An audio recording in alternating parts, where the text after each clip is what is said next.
saat bagi kita semua. Sebelum kita mendengarkan firman Tuhan, mari sama-sama kita bersatu dalam doa.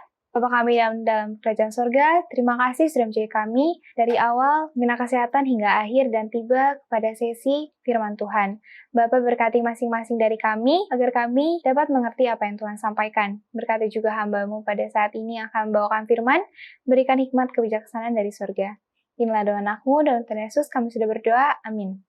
Pada sahabat hari ini, di hari yang ke-7, saya akan membawakan firman Tuhan yang berjudul Jesus to be God's Son and Daughter. Ayat inti yang saya ambil pada sahabat hari ini terdapat di Galatia 3 ayat 26 yang berisi, sebab kamu semua adalah anak-anak Allah karena iman di dalam Yesus Kristus. Sebelum kita memulai firman Tuhan, pada kesempatan kali ini saya akan membawakan sedikit aktivitas, yaitu di sini ada kaca. Di kaca yang ini, kita melihat ada noda. Dan ketika kita berkaca menggunakan sisi yang ini, kita tidak dapat melihat muka kita dengan sempurna.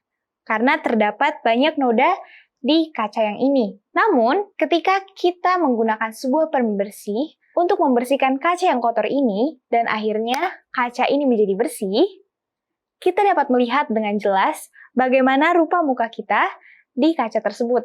Sama seperti kehidupan kita. Kadang-kadang kita melihat bagaimana hidup kita ini tidak sempurna, hidup kita banyak kekurangan.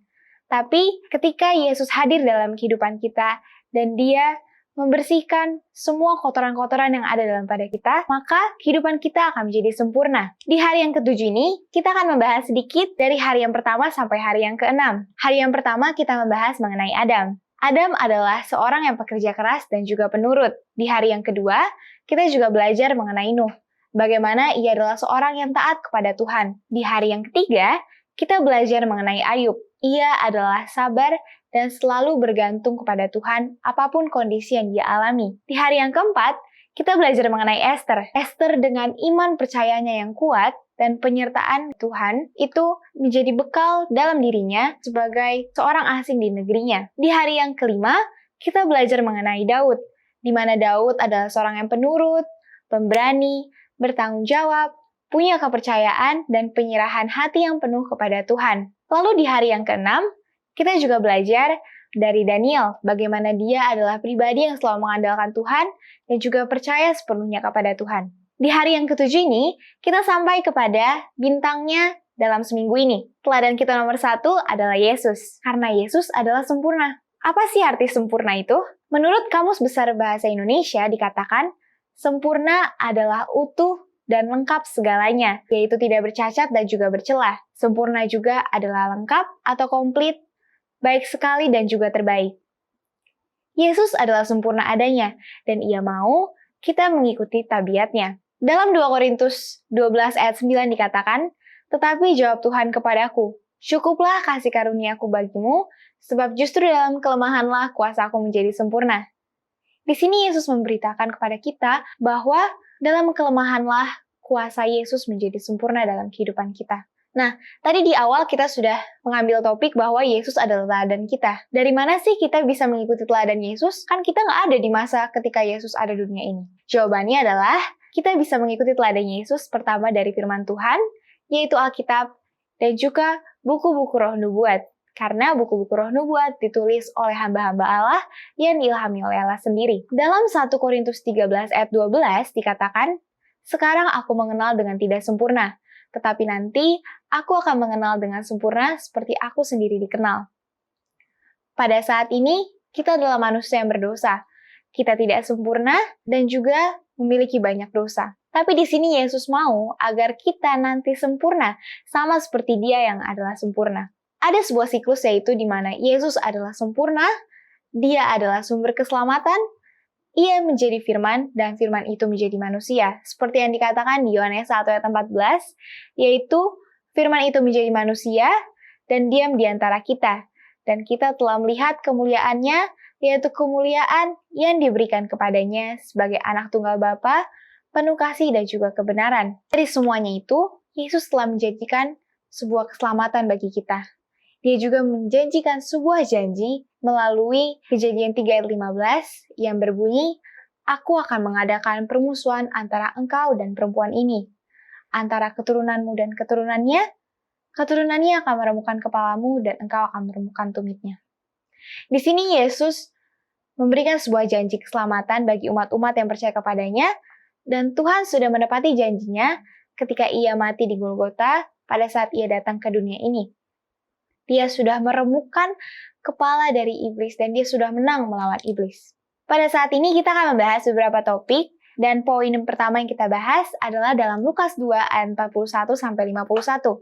Mari sama-sama kita buka Alkitab kita. Di dalam Lukas 2 ayat 41-51 ini dikatakan bahwa ketika Yesus pergi bersama orang tuanya mengadakan sebuah perayaan, Yesus ini ketika pulang nggak ada di rombongan. Maria sama Yusuf cari-cari, mana ya Yesus? Kok Yesus nggak ada di barisan depan dan juga belakang? Dan akhirnya Maria dan Yusuf kembali lagi ke bait suci, dan akhirnya mereka menemukan Yesus di sana sedang berbincang-bincang dengan para imam. Nah, Yesus berbincang-bincang di sini bukan berbincang kayak, oh aku udah makan, aku udah mandi. Tapi di situ Yesus membicarakan bagaimana firman Tuhan yang telah ia pelajari. Mungkin kita berpikir, oh Yesus kan anak Allah, pasti dia tahu semuanya. Tapi jangan kita lupa bahwa ketika Yesus datang ke dunia ini, dia adalah 100% manusia. Teladan yang dapat kita ambil di cerita ini adalah yang pertama, dia dapat mengerti firman Tuhan. Yesus pada saat itu masih 12 tahun. Berarti masih ada beberapa yang seumuran dengan kita ya. Nah, di sini dia mengajarkan kepada kita bahwa ketika masa kanak-kanaknya, dia senang mempelajari firman Tuhan. Gak mungkin kan dia tiba-tiba tahu, dia tiba-tiba dapat ilham, dari mana dia bisa tahu itu semua. Tapi dia bisa mengetahuinya karena dia mempelajarinya sejak kecil. Ketika mamanya membacakan firman Tuhan kepada dia, seperti cerita sebelum tidur, atau ketika ayahnya menceritakan sebuah kisah. Nah, di situ Yesus memperhatikan dan juga menghidupinya.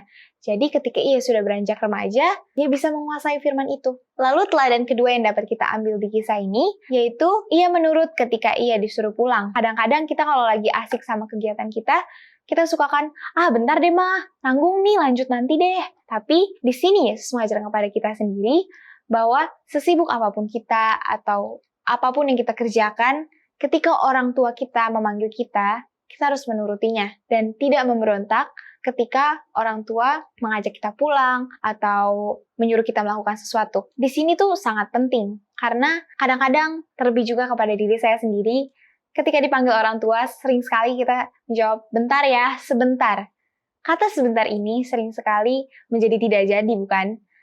Nah, di sini Yesus mengajarkan kembali kepada kita agar kita mau menghormati orang tua kita. Tidak lupa, Yesus adalah anak yang penurut. Apapun yang diminta orang tuanya untuk dia lakukan. Seperti Yusuf mungkin pernah berkata kepada Yesus, Yesus, bantu dong gergajiin kayu atau bantu palu-paluin ini. Di situ, Yesus mau menurutinya. Dan dia menggunakan banyak peralatan-peralatan yang tentu dia sudah pelajari bersama papanya, dan dia melakukannya dengan senang hati. Lalu poin kedua yang akan kita bahas pada hari ini adalah bagaimana ia bersandar kepada Allah. Materinya kita ambil di Yohanes 5 ayat 19. Mari sama-sama kita buka Alkitab kita masing-masing. Di situ dikatakan, maka Yesus menjawab mereka, katanya, Aku berkata kepadamu, sesungguhnya anak tidak dapat mengerjakan sesuatu dari dirinya sendiri. Jikalau tidak, ia melihat Bapa mengerjakannya, sebab apa yang dikerjakan Bapa, itu juga yang dikerjakan anak. Di sini, Yesus sebagai anak, di dunia ini, dia mengikuti apa yang papanya ajarkan. Ketika papanya ngajarin, kita potong kayu dari segini ke segini ya. Nanti Yesus bilang, oke, kita potong dari sini ke yang ini. Berarti Yesus mengikuti teladan yang ayahnya berikan kepada dia. Sama seperti kita.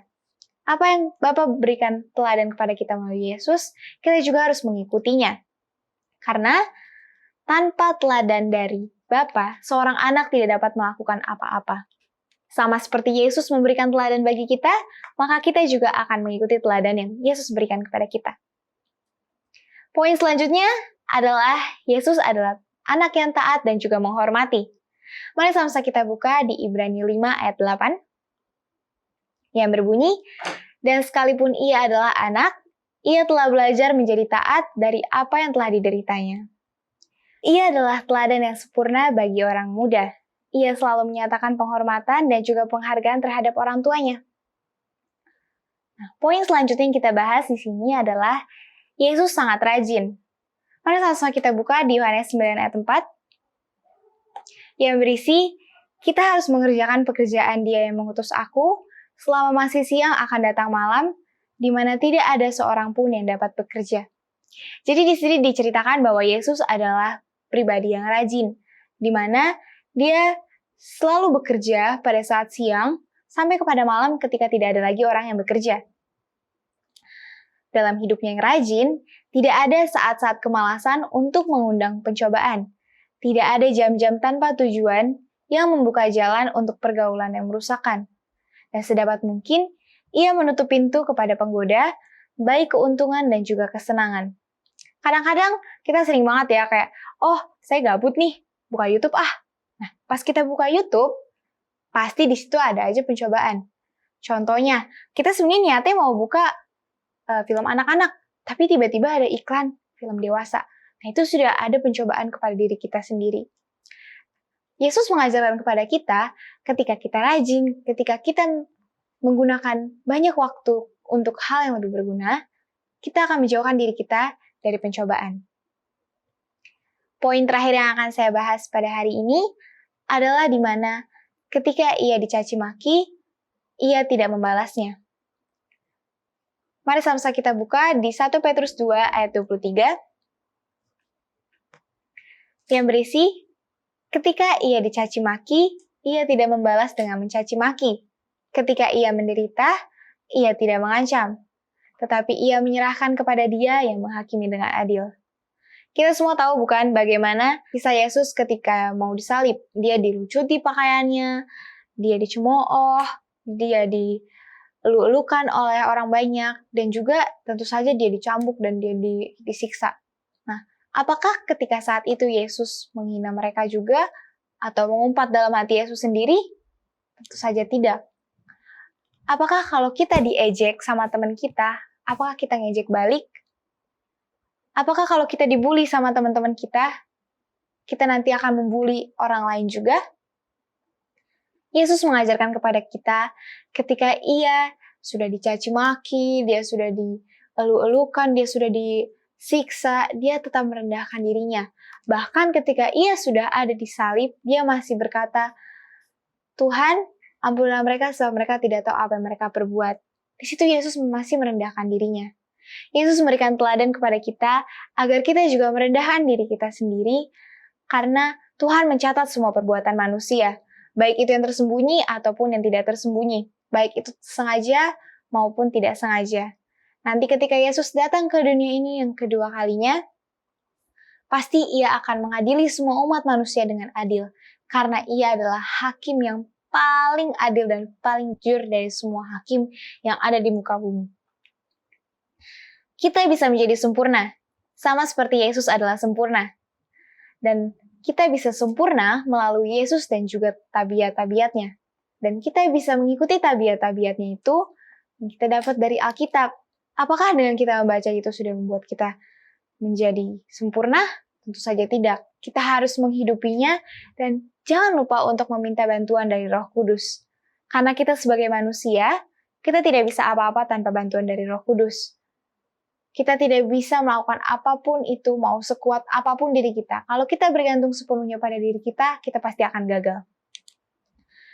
Dan pada hari ini, siapapun dari kita yang mau mendekatkan dirinya kepada Tuhan, mau menjadi pribadi yang lebih baik dan mau menjadi sempurna seperti Tuhan, bisa menyerahkan dirinya kepada Tuhan dan berdoa kepada Tuhan. Bagi teman-teman yang mau untuk menyerahkan dirinya, bisa memberikan chat kepada host, dan kami akan mendoakannya bersama-sama, dan juga kami akan menghubungi orang tersebut. Baiklah, itulah khotbah yang dapat saya bawakan pada sahabat hari ini. Semoga khotbah ini bisa menjadi pelajaran bagi kehidupan kita masing-masing. Dan semoga khotbah ini tidak hanya berlaku pada hari ini saja, tetapi sampai selama-lamanya hingga Yesus datang. Terima kasih, Tuhan memberkati.